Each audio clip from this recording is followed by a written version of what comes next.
In this video, I will show you how you can change the date and time on your iPad Air. Now to do that, just go to Settings, and under Settings, just scroll down and tap on General. Under the General Settings, just scroll down and you will find the option for date and time. Just tap on Date and Time. Now you have two options to set the date and time on your iPad. The first method is that you can set the date and the time manually. Now to set the date and time manually, just tap on the date for an example. Now you can tap on the year. Now you can set the month and the year just like that. And after that, just tap on this blue arrow and set the date manually just like that.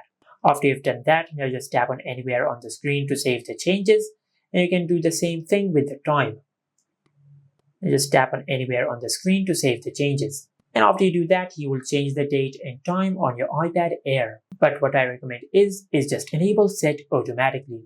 And after you enable this toggle, your iPad will automatically set the correct date and time according to your region. And this is how you can change the date and time on your iPad Air.